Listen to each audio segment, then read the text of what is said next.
Mega కుటుంబం మరో అరుదైన గౌరవం దక్కించుకుంది. దేశంలోనే సినీ రంగానికి చెందిన ముగ్గురు అన్నదమ్ములు వివిధ సందర్భాల్లో మంత్రులైన ఘనత కొణిదెల కుటుంబానికి దక్కుతుంది.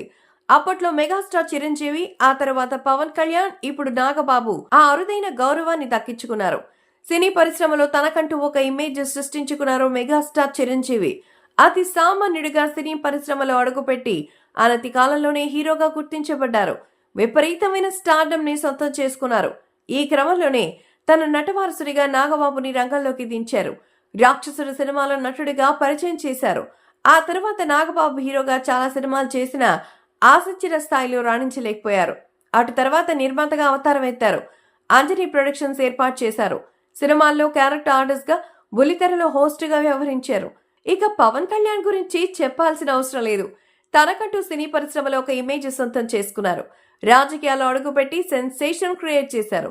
అపజయాలతో మొదలైన ఆయన సినీ రాజకీయ ప్రస్థానం అదే స్థాయిలో సక్సెస్ కూడా అందుకుంది. కానీ మెగాస్టార్ సినీ పరిశ్రమలో మకుటం లేని మహారాజుగా ఎదిగారు. కానీ రాజకీయాల్లో అనుకున్నంత రాణించలేకపోయారు.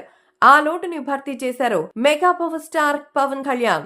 2009లో ప్రజారాజ్యం పార్టీని ప్రారంభించారు మెగాస్టార్ చిరంజీవి. ఆ సమయంలో అన్నదమ్ములిద్దరూ చిరంజీవికి అండగా నిలబడ్డారు. కానీ ఆ ఎన్నికల్లో ప్రజారాజ్యం పార్టీ ఓడిపోయింది. ఉమ్మడి రాష్ట్రంలో 18 సీట్లకు మాత్రమే పరిమితం అయ్యింది.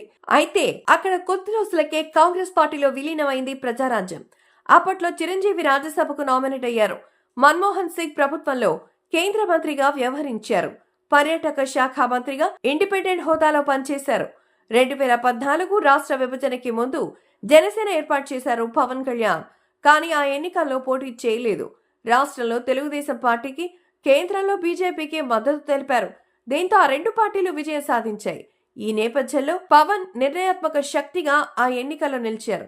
అయితే 2019 ఎన్నికలలో ప్రత్యేక పరిస్థితులలో ఒంటరి పోరాటానికి దిగాల్సి వచ్చింది. 2 చోట్ల పోటీ చేసిన పవన్ కళ్యాణ్ ఓడిపోయారు. గత 5 ఏళ్లుగా దారుణ అవమానాలకి గురయ్యారు. అయితే సంక్షోభాలను, సవాళ్లను అధిగమించి జనసేనను నిలిపారు. ఈ ఎన్నికల్లో కూటమి ప్రభుత్వం ఏకపక్ష విజయం సాధించింది.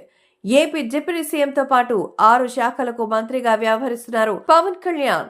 అయితే 2019 ఎన్నికలలో నర్సాపురం పార్లమెంటు స్థానం నుంచి జనసేన అభ్యర్థిగా పోటీ చేసి ఓడిపోయారు నాగబాబు.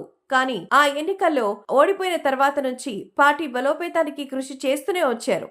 ఈ ఎన్నికల్లో ఎంపీగా పోటీ చేయాలని భావించారు. కానీ కూటమి సమీకరణాల దృష్ట్యా అవకాశం దక్కలేదు.